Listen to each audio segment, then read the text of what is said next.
मध्य प्रदेश के सरकारी nursing college की व्यवस्थाओं को लेकर एनएसयूआई ने गंभीर सवाल खड़े किए हैं। एनसीआई ने पत्रकार वार्ता में सरकारी नर्सिंग कॉलेज में प्रधानाचार्य, उप प्रधानाचार्य और फैकल्टी की कमी के आंकड़े सामने रख दिए। एनसीआई के अनुसार 6 कॉलेजों में प्रधानाचार्य और 10 कॉलेजों में उप प्रधानाचार्य पद खाली हैं, जबकि 15 कॉलेजों में नियमानुसार आवश्यक फैकल्टी उपलब्ध नहीं और इसी मामले को लेकर हाईकोर्ट में याचिका भी दायर की गई है। और अब सवाल यह है कि नियमों के बिना इन कॉलेजों का संचालन किस आधार पर हो रहा है और कौन जिम्मेदार है इन सब का। आपने याचिका लगाई है नर्सिंग कॉलेजों के मामलों को लेकर के, क्या है पूरा मसला?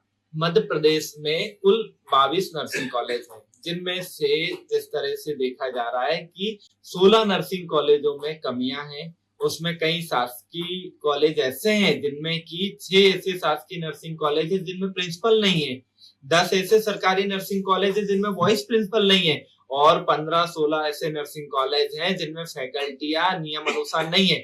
मध्य प्रदेश शासन का नियम है कि प्रत्येक कॉलेज को मान्यता के लिए एक प्रिंसिपल, एक vice principal, 2 associate professor, 3 assistant professor, 3 tutor.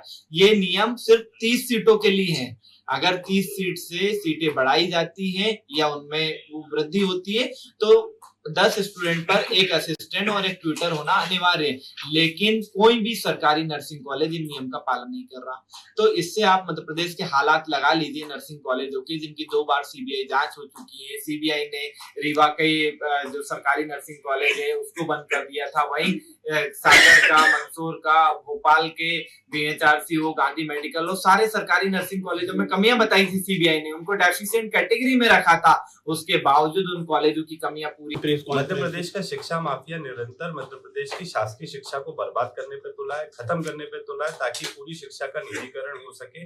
इसके खिलाफ लंबे समय से लड़ाई लड़ रही है। शासकीय कॉलेज जिसमें गरीब तबके के छात्र शिक्षा अर्जित करने आते हैं, कम फीस में पढ़ाई करने आते हैं, इन सभी शासकीय कॉलेजों को बंद करने का जो शिक्षा माफियाओं का षड्यंत्र है उसमें सरकार भी भागीदारी निभाते नजर आ रही है। शासकीय महाविद्यालयों में जो फैकल्टीज की कमी है उसको दूर करने की जगह मान्यता जैसे सेंसिटिव विषयों पे अगर ठीक तरीके से सरकार अपना पक्ष नहीं रखती तो निरंतर जो तेजी से कॉलेज बंद होने की प्रक्रिया शुरू हो गई है, उससे कहीं ना कहीं गरीब तबके के छात्रों को नुकसान होना सुनिश्चित है।